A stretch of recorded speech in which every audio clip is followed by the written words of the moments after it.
Hello friends, मेरा नाम रुचिका है और इंग्लिश एकेडमी में मैं एक बार फिर आपका स्वागत करती हूँ।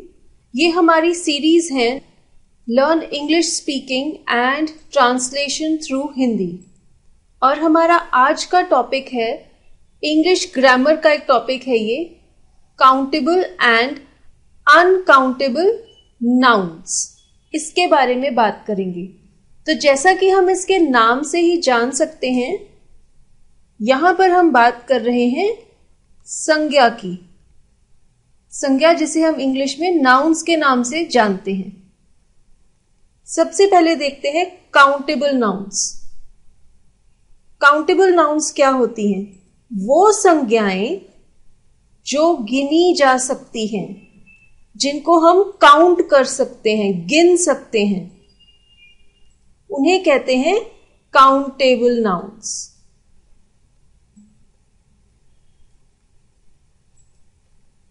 अब देखते हैं अनकाउंटेबल नाउन्स क्या होते हैं।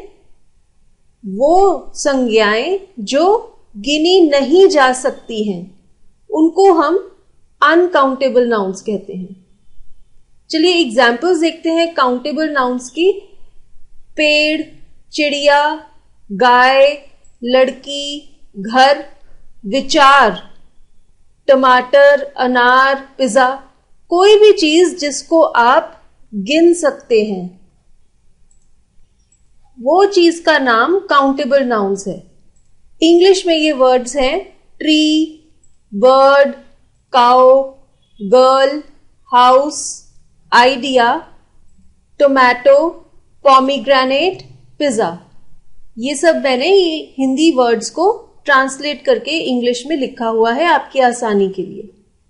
अब कुछ एग्जाम्पल्स देखते हैं अनकाउंटेबल नाउन्स की। अनकाउंटेबल नाउन्स वो जिनको हम गिन नहीं सकते।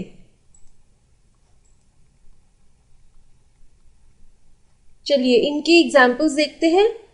चाय, चीनी, चावल, पानी, सुंदरता, पैसा, प्यार, नूडल्स, गुस्सा। अब ये जो सारे शब्द हैं, हम इनको अंकित नहीं कर सकते, हम इनको काउंट नहीं कर सकते, इसलिए ये अनकाउंटेबल नाउन्स हैं। इंग्लिश में इनके ट्रांसलेशंस हैं T, sugar, rice, water, beauty, money, love, noodles, anger. अब जब हम ट्रांसलेशन करेंगे हिंदी से इंग्लिश में, तो हमने ये कुछ रूल्स हैं जिनका ध्यान रखना है। पहला रूल ये है कि काउंटेबल नाउन्स के साथ आर्टिकल जो है अ या फिर एन वो लगेगा। अब अ और एन जो आर्टिकल्स हैं, इसके रूल्स देखने के लिए हमारी वीडियो है आर्टिकल्स की, आप उसको देखिए। यहां पर मैं आपको सिर्फ यही कहूंगी कि काउंटेबल नाउन्स के साथ अ या एन का प्रयोग हो सकता है। इसके उदाहरण देखते हैं। अ कैरेट। कैरेट क्या है? गाजर को इंग्लिश में कैरेट कहते हैं। तो कैरेट के साथ अ लग सकता है क्योंकि हम गाजर को गिन सकते हैं ना, 1 2 3। ऐसे ही और एग्जाम्पल्स हैं। A basket, a car, an apple, an idea. साथ में मैंने सबके ब्रैकेट में हिंदी अनुवाद भी दिए हुए हैं। बास्केट इज टोकरी, कार को गाड़ी कहते हैं, एप्पल इज सेब और आइडिया है विचार। चलिए आगे चलते हैं।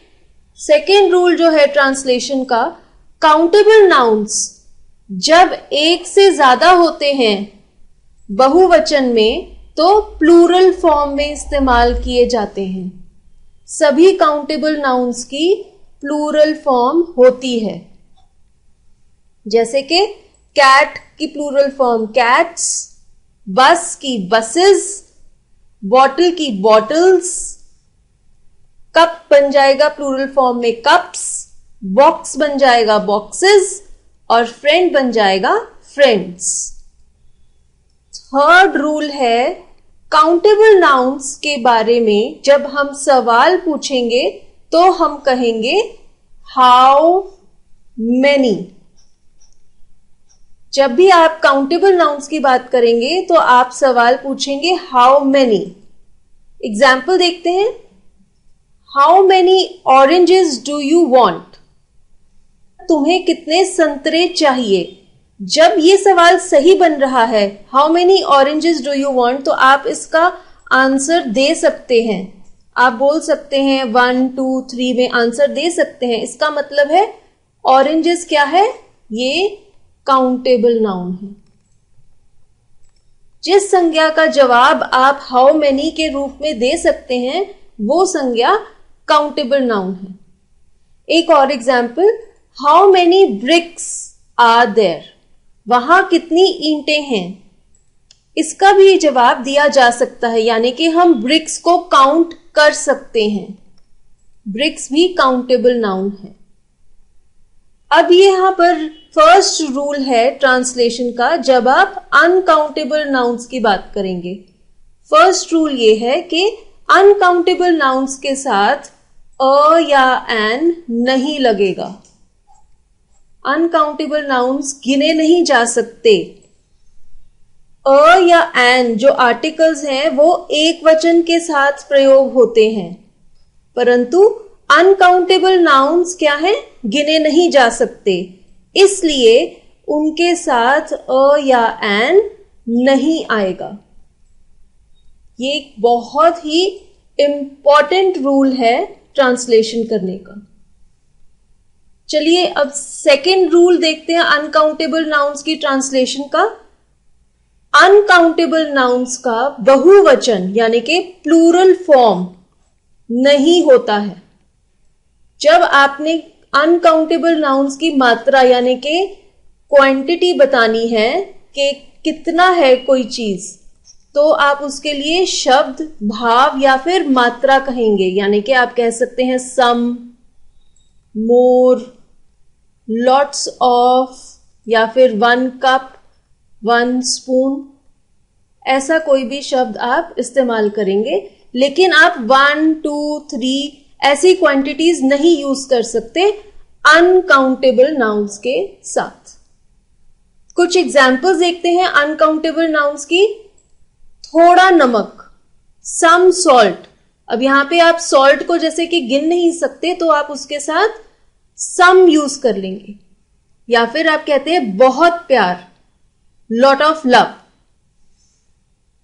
1 कप पानी कहेंगे जब आप कोई मात्रा यूज कर रहे हैं। पानी को आप ये तो नहीं कह सकते 1 पानी 2 पानी, you can not count water. तो आप उसके साथ मात्रा या फिर मेजर का इस्तेमाल करेंगे। आप कह सकते हैं 1 कप पानी। फिर एक और मात्रा है, जैसे आप कहते हैं 4 किलो चावल, 4 kg राइस।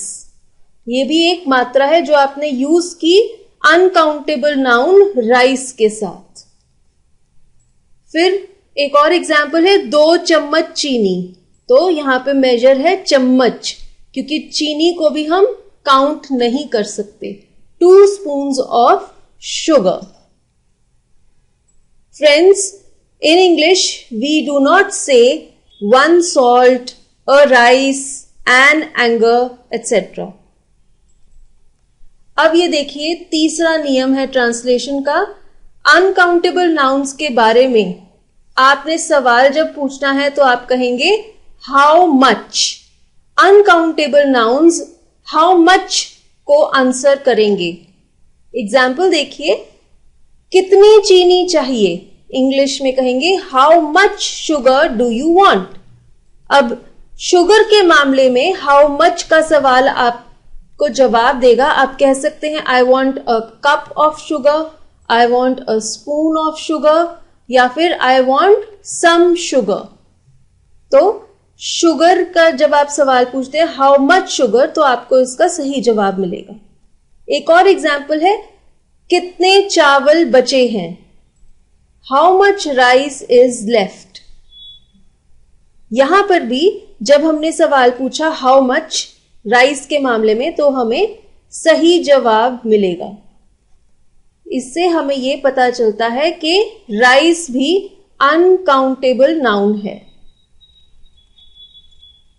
और एक और चीज का ध्यान दीजिए, राइस का प्लूरल फॉर्म नहीं है, इसलिए यहां पर हमने सिंगुलर वर्ब यूज किया है इज।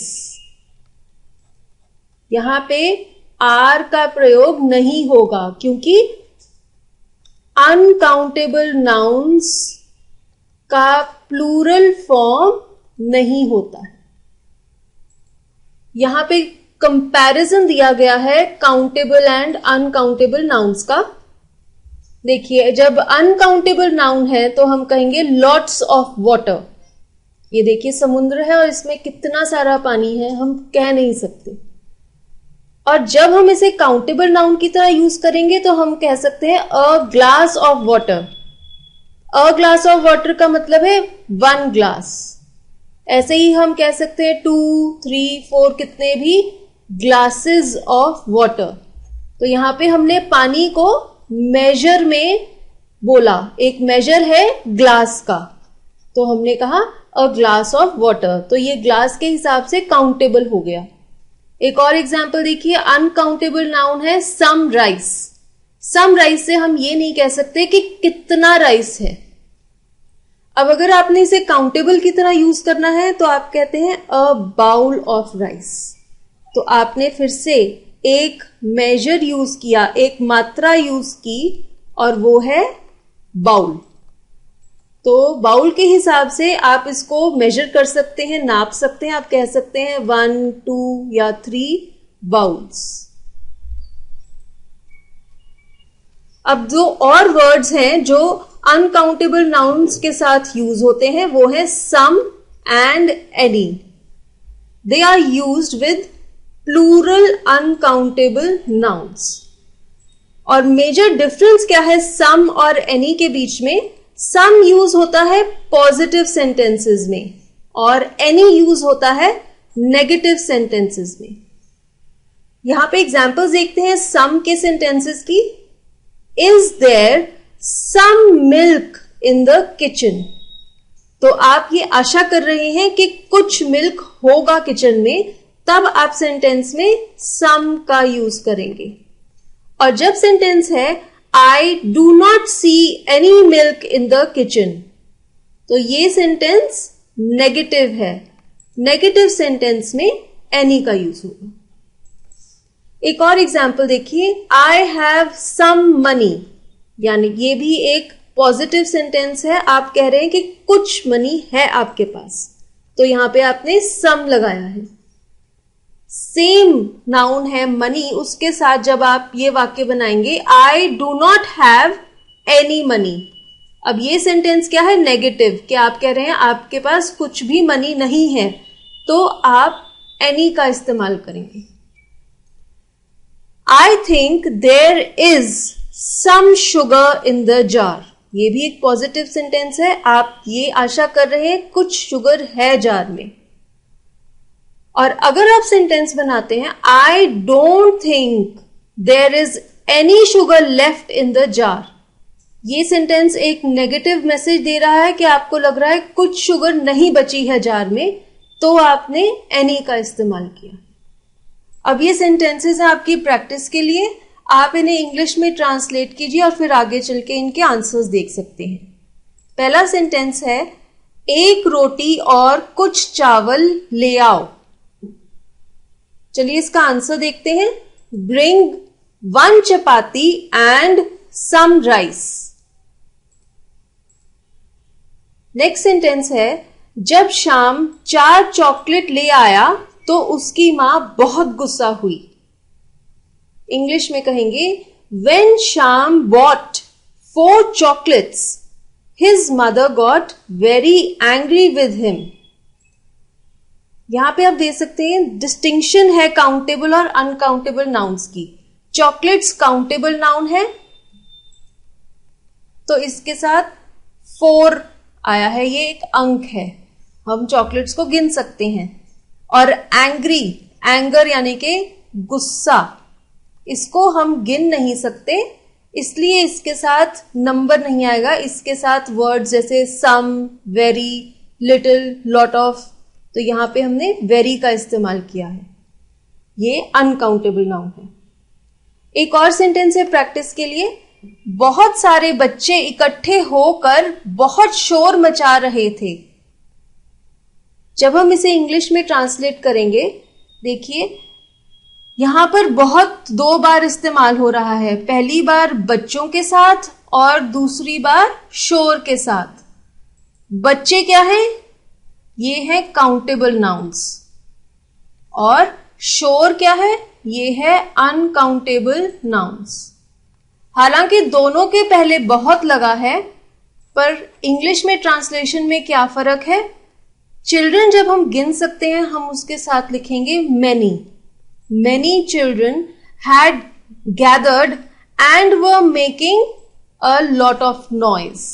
अब हम नॉइज के साथ मैनी नहीं लगा सकते, क्योंकि नॉइज का प्लूरल नहीं होता।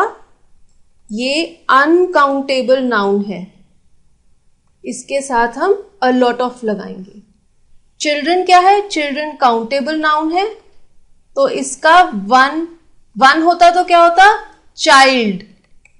अब एक से ज्यादा है तो ये बन गया चिल्ड्रन, इसलिए हमने इसके साथ मैनी लगाया है। एक और सेंटेंस है प्रैक्टिस के लिए। मुझे थोड़ी चीनी दो, मुझे चीनी मत दो। इंग्लिश में फर्स्ट सेंटेंस जो था मुझे थोड़ी चीनी दो, इसे इंग्लिश में कहेंगे गिव मी सम शुगर। और जो सेकेंड सेंटेंस था मुझे बिल्कुल भी चीनी मत दो, बिल्कुल भी चीनी, इसकी जगह इंग्लिश में कहेंगे don't give me any sugar. तो पहला सेंटेंस था पॉजिटिव सेंस में, इसलिए हमने थोड़े के स्थान पर सम लगाया है। और दूसरा सेंटेंस है नेगेटिव सेंटेंस, नकारात्मक वाक्य है, तो इसलिए हमने यहां पर शुगर के साथ एनी का प्रयोग किया है। थैंक यू फ्रेंड्स हमारा ये सेशन देखने के लिए। और अगर आपको अच्छा लगा हो तो हमारे चैनल इंग्लिश एकेडमी को जरूर सब्सक्राइब कीजिए।